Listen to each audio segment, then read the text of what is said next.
Daily Cyber Briefing for Monday, the 17th of April. I'm Stephen Ridgway. Lockbit malware has now been seen to be encrypting Apple M1 devices.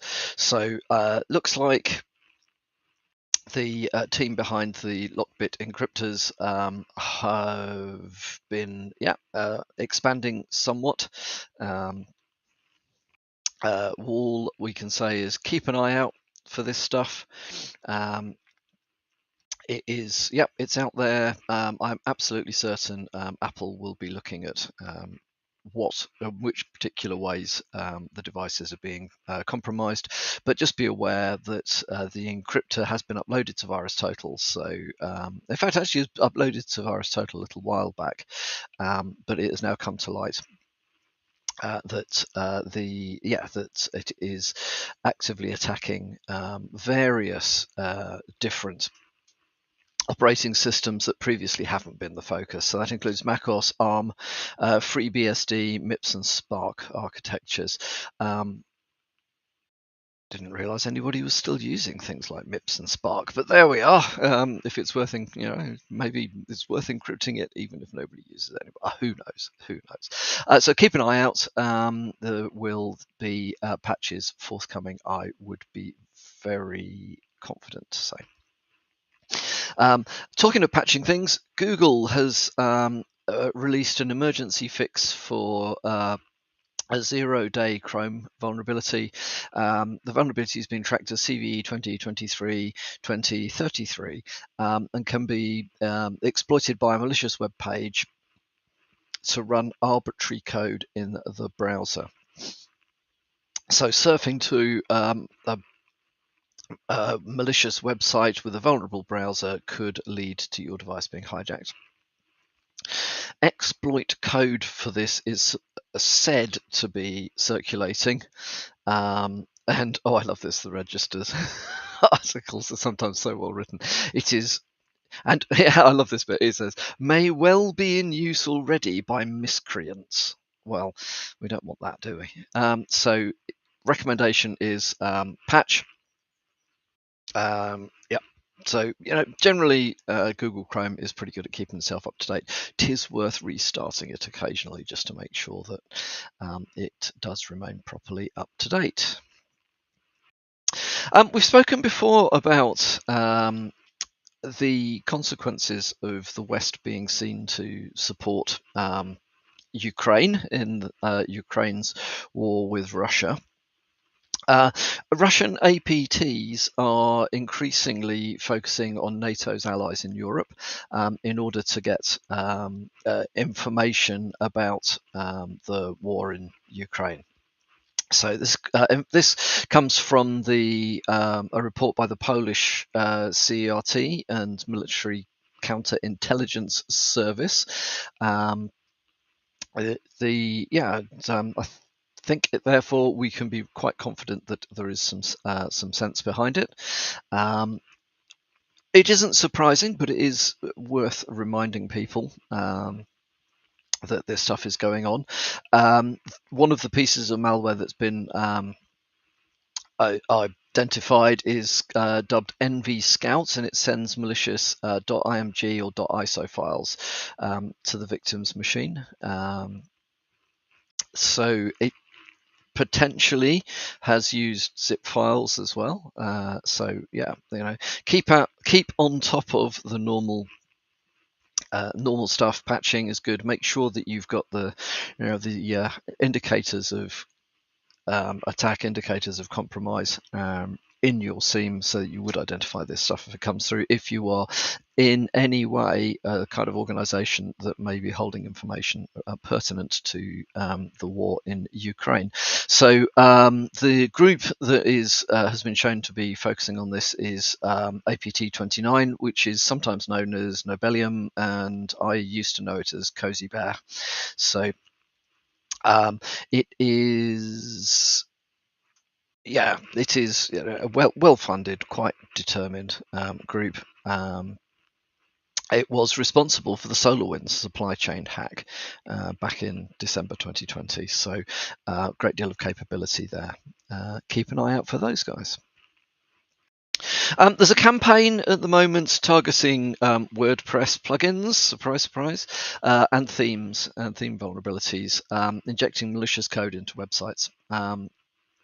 Apparently, according to a study conducted by Sucuri, the campaign which I even begin to pronounce that, is a prolific attack which has been targeting at least 1 million WordPress sites. So what can you do about this? Well, as always, keep up to date with patching plugins. Just be aware that even if you set plugins in WordPress to automatically update, sometimes some plugins don't. They will sit there waiting for you to go in and click something to make them update.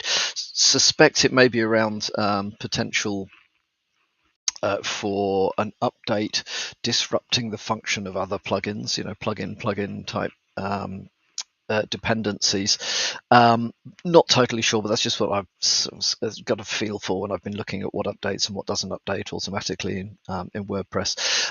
But so if you are running your website using WordPress, which is a pretty decent number of people will be in that situation, have a look. Just make sure, just pop into the admin console at the back end and make sure that the patches are getting updated. And also, if you find yourself running plugins that you no longer need, just remove them. Reduce the attack landscape. And then finally, from me today, so an announcement from WhatsApp. They are releasing some new features that will help WhatsApp users to protect themselves against account takeovers. So the first feature that they're releasing is Account Protect, which basically it's as simple as you have to confirm on your old device if you're transferring WhatsApp to a new device. Okay, that sounds quite logical. Second feature is device verification. So whilst end-to-end encryption is, has been in WhatsApp for a long time, and under normal circumstances, even WhatsApp can't see what the contents of your messages. If you inadvertently find yourself exchanging messages with an imposter account, they will be able to see, because the encryption key is between your device and their device. So how do you know that you're talking to the right device? Well, currently there is a 60-digit number. There we are. Which you can use to verify that the device you're talking to is the one that you're expecting to be talking to. Or if you happen to be sat next to the person, then you can scan each other's QR codes.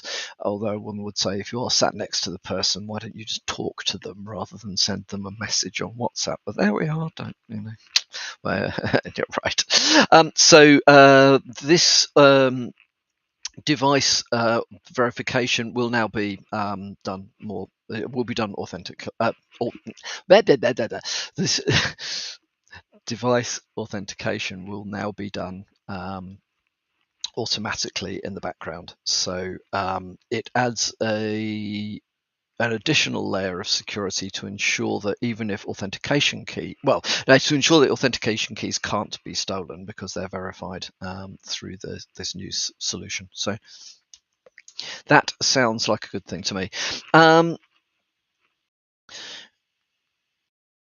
Yeah, so I think they're releasing three things: Account Protect, device verification, and automated security codes, which will help when they are in fact rolled out. In the meantime, recommendation is, of course, to make sure you've got two-step verification or multi-factor verification on your WhatsApp account, or basically any other account that you may be using for anything that can do MFA. You should be doing MFA on it. It's not the panacea to all authentication problems, but it definitely helps in many ways.